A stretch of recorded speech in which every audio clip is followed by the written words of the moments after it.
All right, let's do some DGUs this morning, baby.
Good morning. How you doing this morning, brother? I'm good.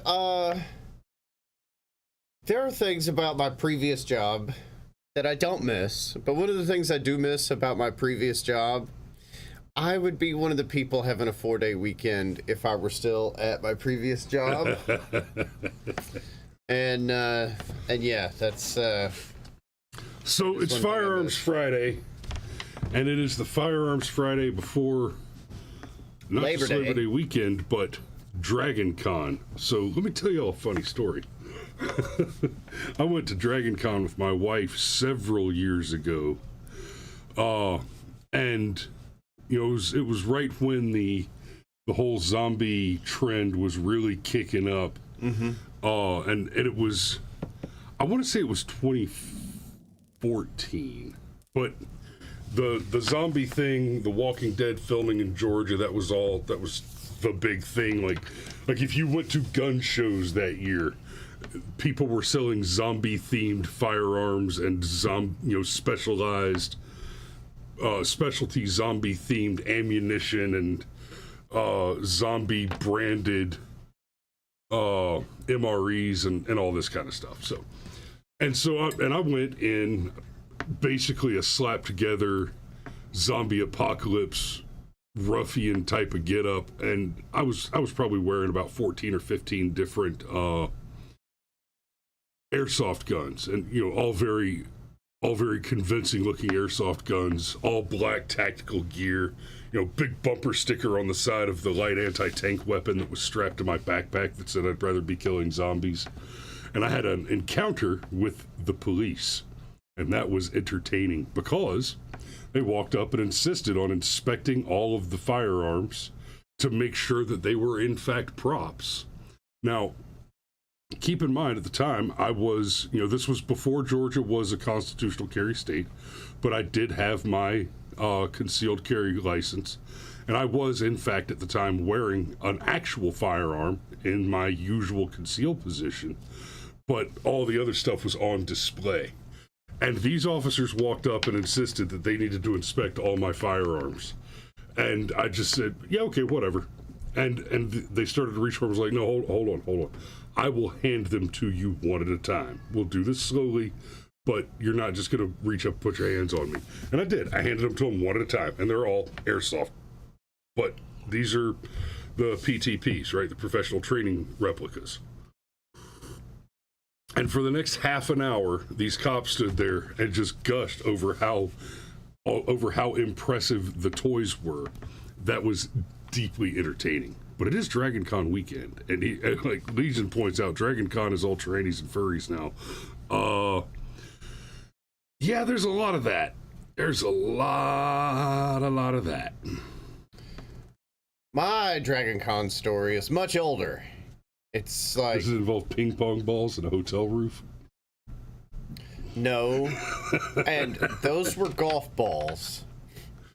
That's not my Dragon Con story. No, That's not. somebody else's Dragon Con story, and they were golf balls. No, my Dragon Con story is 22 years old. It's old enough to buy a drink at Dragon Con. It's old enough.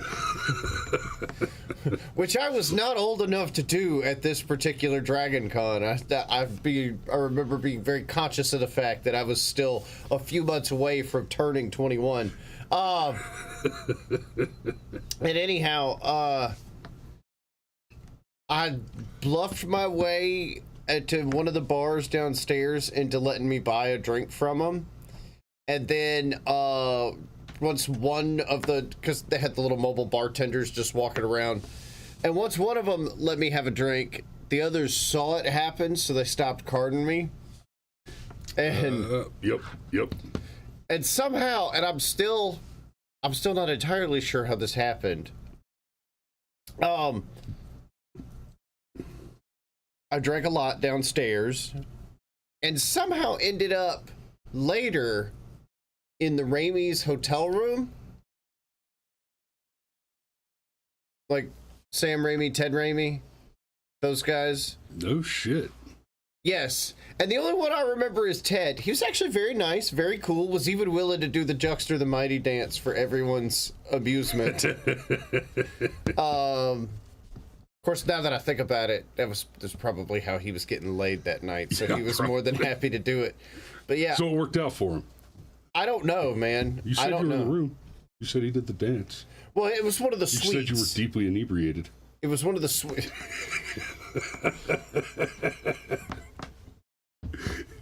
You said you were too young to make wise choices. First of all, That's a formula right there, my man. okay. But Dragon Con, so yeah, fun though. Yeah. Fun. Well, it was fun. I imagine it would still be fun. It'll still be fun. I got to hug Alice Cooper.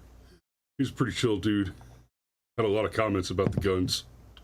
It was it's a good weekend. No. So, but well, we'll save the rest of that for the safety brief. You want to open up with this one?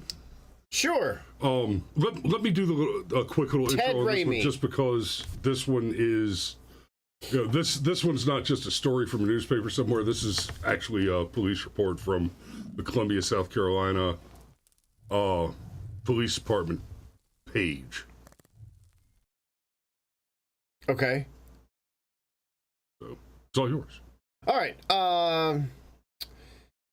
After consulting with the Fifth Circuit Solicitor's Office regarding the circumstances of the South Holly fatal shooting last weekend, charges will not be filed against the homeowner. As a result, the homeowner's name will not be publicly released. The Columbia Police Department and Solicitor's Office has deemed the incident as a justifiable homicide under the Protection of Persons and Property Act. The determination is based on several factors to include evidence gathered at the scene, review of surveillance video that captures the moments before the shooting, audio evidence, and witness statements. So you had it on video. Yeah. Okay. Shortly before 2 a.m. on August 26th, CPD officers were dispatched to the 500 block of South Holly Street for a reported home invasion. While en route, the emergency call for service was upgraded to a shots fired call. When officers arrived on the scene, they found a deceased male on the front porch. The Richland County Coroner's Office identified the male as 20-year-old Nicholas Anthony D'Onofrio.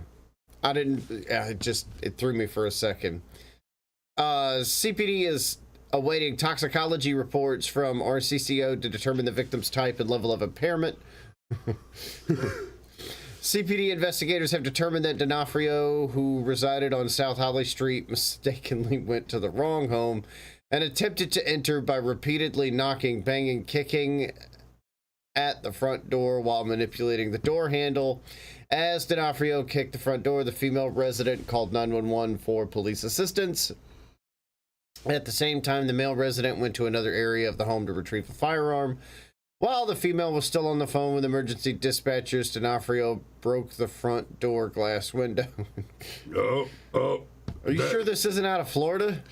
Yeah, I'm sure, because we're talking about the law. I know. I'm making the joke. Yes. At the time, the male resident fired a single shot through the broken window, striking D'Onofrio in the upper body. The investigation also determined that the homeowner was not prohibited from possessing a firearm, and he legally owned the firearm for the purpose of personal home protection. Boy, I hate those types of sentences every time they show up in these stories.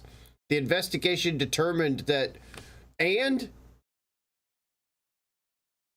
the investigator was not prohibited from possessing a firearm. Hey, you know how I know that that's the case? He's not already fucking arrested. Correct. And honestly, and I mean, we've talked about this before. There's even a guy I follow on Twitter that actually straight up says, yeah, if reformed felons aren't allowed to carry guns, you're not a real 2A, but y'all aren't ready to have that conversation. I'm ready to have that conversation. Well, not you, Chris. It's the types of things that he says on Twitter. I know. And man, people get mad. Whoa. And then he asks himself, okay, so what other rights are you allowed to lose for the rest of your life because the government decides you're just too bad? Well, this isn't the same thing. It's not. So anyhow, but for the purpose of personal and home protection as well. Hey, even if the guy was an absolute hey, why do you think Pablo Escobar had guns? Probably personal and home protection. You know? Like, even if he was an absolute... And for nothing else. And even if he was an absolute ginormous piece of shit.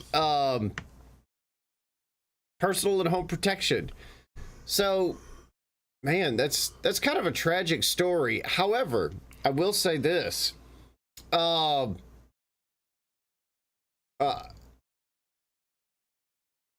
One shot through the door and the guy died.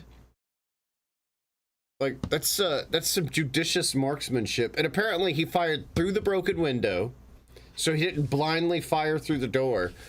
Right. Except for the fact that the guy was so freaking inebriated, he went to the wrong house. Woo. Yeah. Yeah, there's a lot of jokes to be made here. I also understand why this is a tragic situation, but the part of me that is really attracted to gallows humor, just, man, I guess he quit drinking, or whatever his particular problem was.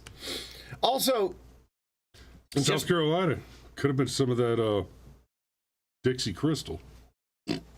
So anyhow, just to make the point, you know, all except for the sad part of it, this is actually a pretty darn clean shoot. Somebody's banging on my door. My girlfriend's calling 911 while I go get the pistol, and they continue to bang on the door. And it's not until they actually break the window and reach their hand inside the window that I shoot them through the broken window. So I've got eyes on the target. I've got clear home entry, literal breaking and entering. I mean,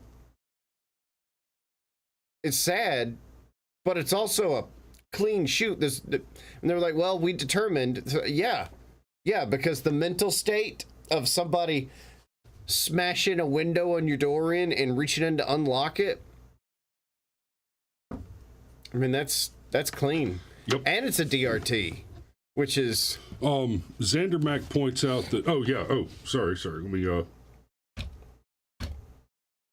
I don't know that the DRT, there you go. I don't know that I was going to say I didn't know that the DRT sounder was appropriate, because this doesn't seem to be a bad guy so much as it does a drunk guy, but you've hit it now. You've hit it now. I have. Xander Mack points out that's being challenged as you speak in light of Bruin.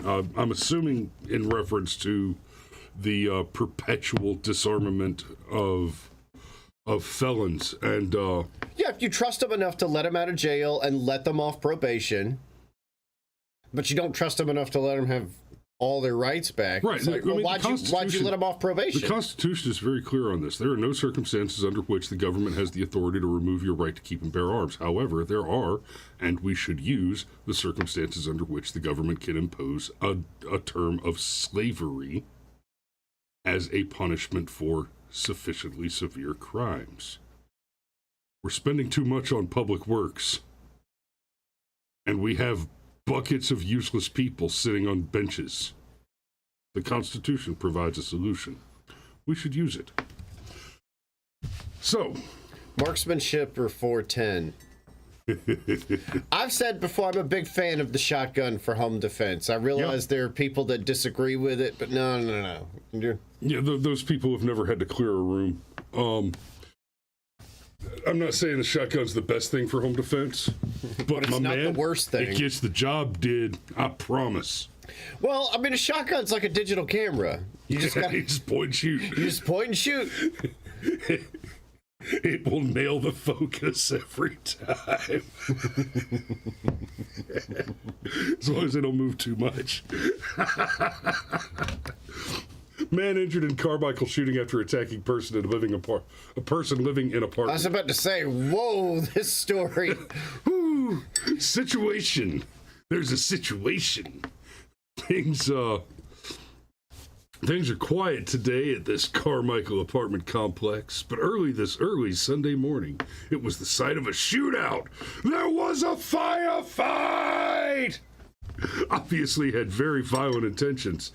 The Sacramento County Sheriff's Office says 33-year-old Alonzo Brown was trying to track his girlfriend down with his cell phone around 11 a.m.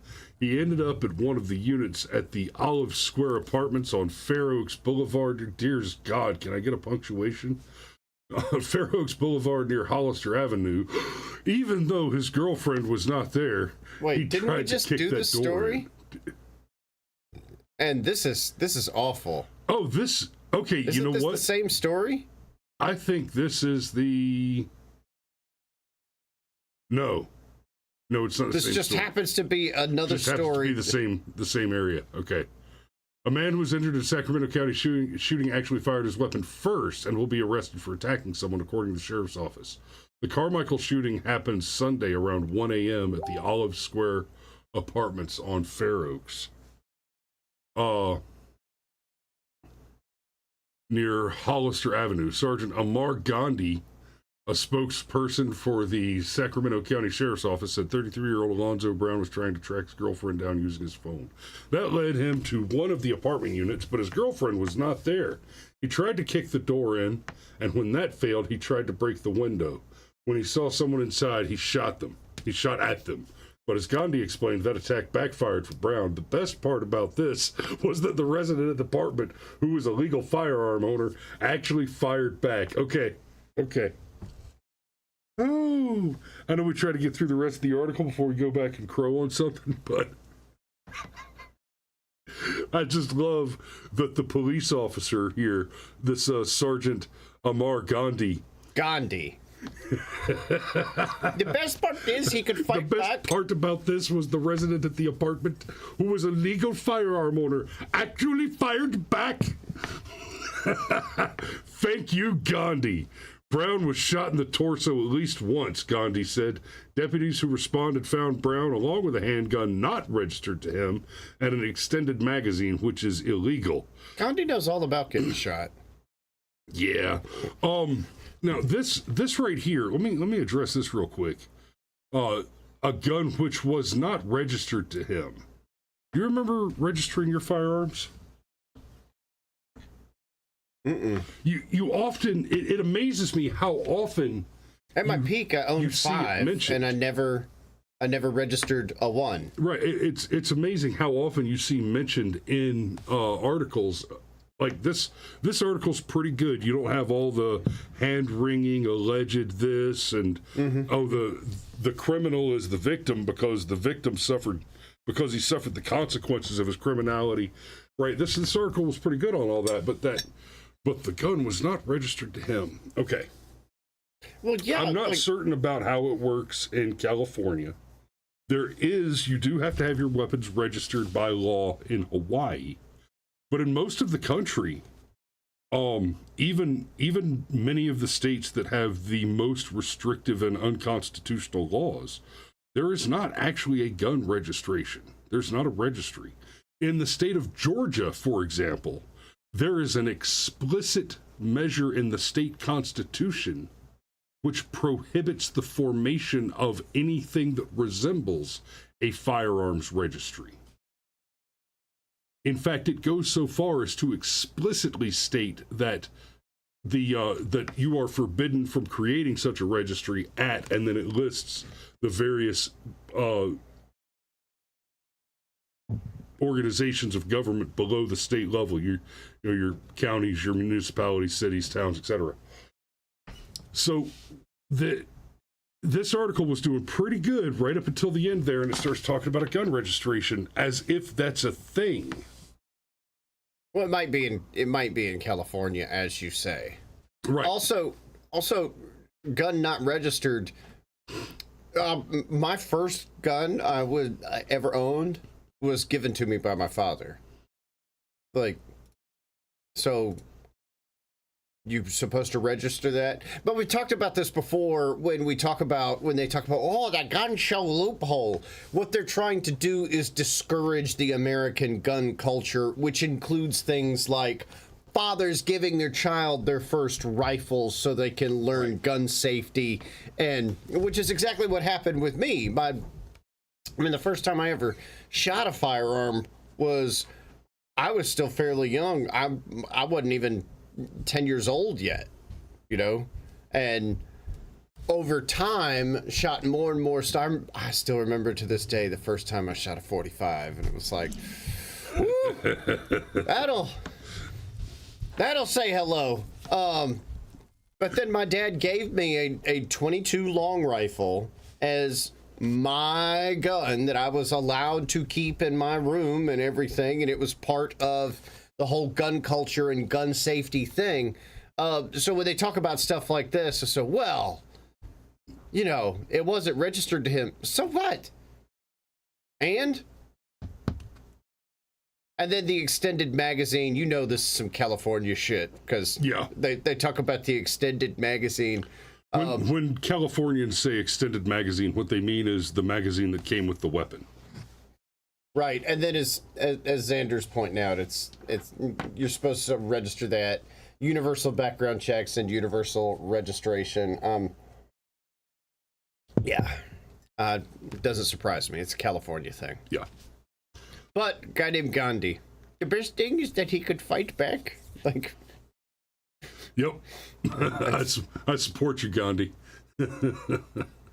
Let's see. We got time for. That's a long way from. Oh, we're just making salt.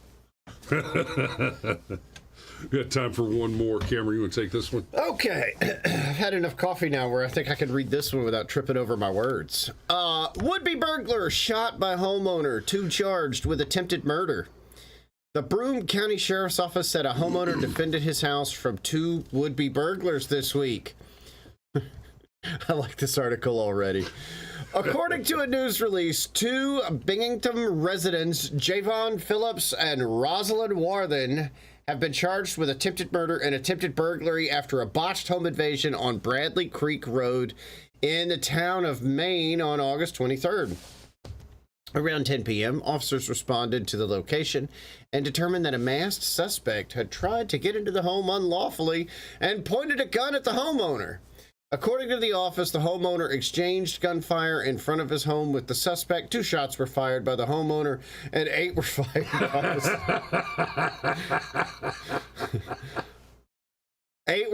by the suspect. Eventually, the suspect fled the area before deputies arrived. Detectives responded to the scene to assist with the investigation. The detectives believe the suspect sustained a gunshot wound during this shootout.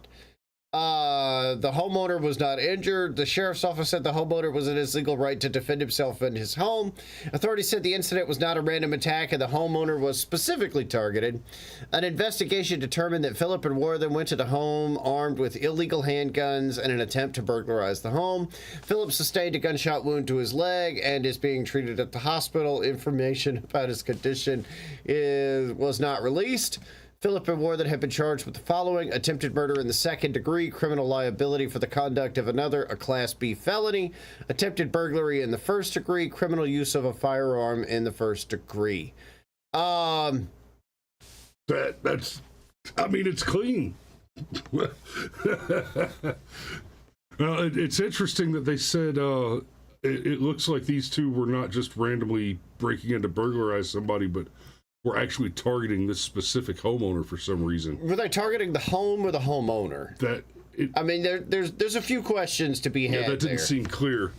Because, I mean, targeting the home is, okay.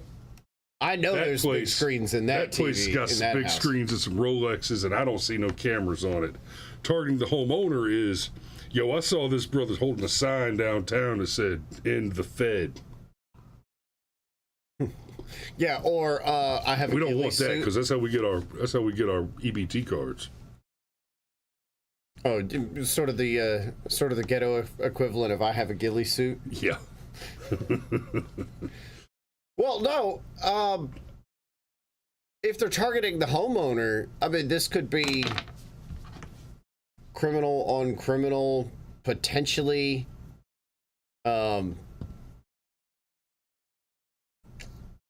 Xander Mack points out criminal use of firearms Class B felony, yet moving a fence on January 6th was a Class A felony worth 17 years.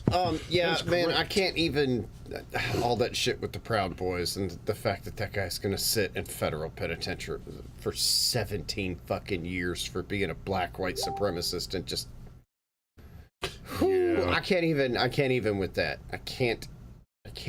Grimlock literally can't even. Grimlock literally can't even. Yes. You know what, though? November 2024. Vote for pardons. Yeah. Yeah. Boy. Thanks for derailing me, because now all I could think about is how I was literally this close to flipping my support to somebody other than Trump. But now, fuck you. Sorry. Like, unless he dies, and even then I might still support him. So, anyhow. Dead Trump is better than live Biden. Well, there's not much difference.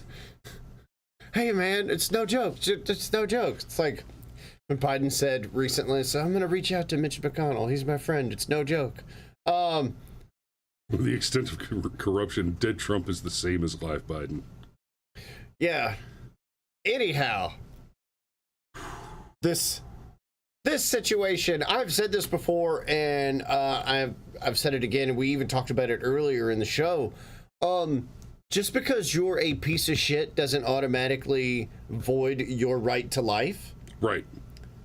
So even if this was, I mean, even if you're a big enough piece of shit that I personally want you dead, I still believe that you have the right to try and stop me. Exactly. And look, even if this is some kind of thing where, like, it could be rival gangs, or the example that we've used frequently is that one set of drug dealers try to rob another set of drug dealers. Rival gangs. Right. But yeah. Right. You got two criminals, and one of them decides to screw the other criminal up to and including threatening to take his life in the process of committing an additional crime. Their engagement in crime is an issue philosophically, intellectually, and should be legally distinct from the question of whether or not the one on whom force was initiated retains the right to defend his own life. Yeah, no, I mean, that's what I'm saying. So even in this case, where even if Javon and Roslyn, who are probably going to do 25 years, would be maybe 20 if they're lucky, right? But Javon and Roslyn, even if they were targeting what they believed to be another criminal, like, I mean, they tried to break into the dude's home. They fired at him 8 times. Whoo, 8 times. Time for some BRM, son. Yeah, with 0% hit rate. Meanwhile, after being fired upon, the homeowner has a 50% hit rate. It's... Man, that's just funny. That's just funny. And 50% for somebody who's not a seasoned veteran of gunfights, a 50% hit rate under fire is tolerably respectable. That's Tolerably respectable. I'm good. See, there you go, doing that under exaggeration stuff. But look, even if this was one criminal targeting another, I don't care. Getting into those distinctions of but dangerous people and felons and oh my god and all that other stuff, as soon as we allowed for the category of a thing called gun crime. You know what gun crime is? Gun crime is to your Second Amendment what hate speech is to your First Amendment. Correct. Oh, there's no such thing as hate speech. Ha ha! You see the point, my good sir. You Correct. have, in fact, seen the point. There's no gun crime. There's just crime. There's violent crime. You can use a gun to commit violent crime. But if I stab you to death, you're no less dead than if I shoot you to death. Interestingly, if I stab you, you're more likely to die than if I shot you. Depending on where I stabbed you, yes. Yes, in fact. All right. Well, it is after 8 o'clock. We've run over, which is fine. We got a little time. Safety brief. Can you go ahead and do that safety brief? It is. If you're going to Dragon Con, kapla. Yeah, kapla. Yeah. And if you got that reference, I love you. We're friends. Because that's some nerd on top of nerd right there. Woo. Hug the celebrities. That's what they're there for. But Dragon Con, yeah. If you're gonna be at Dragon Con, be safe. Be careful. The parade is cool during the day on Saturday. The panels are very interesting often.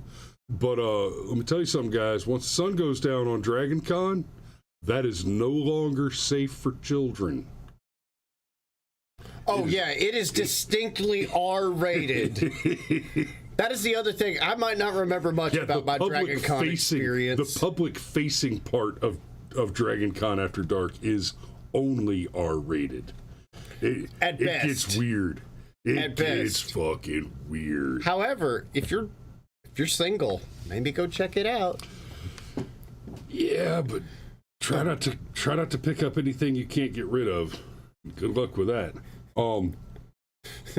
See, that's if you have not purchased tickets to go to Dragon Con this weekend and have not secured a hotel room for the several nights that it proceeds, then the remainder of the safety brief is this simple. Stay the fuck out of Atlanta until like Tuesday, till at least Tuesday, right? In fact, it might not be safe to go back until Wednesday. Let them have time to get out of town. It is going to be a traffic nightmare. You've got regular bad Atlanta traffic, plus bad Atlanta traffic over the weekend being exacerbated by the travelers for the 4-day weekend, just as a general holiday weekend. And then in the middle of that, they're going to shut down the streets for a parade of nerds in foam rubber costumes. So just stay out of Atlanta. Just stay away. Apart from that, stay strapped or get clapped, my man. We love you, and we will see you on Monday.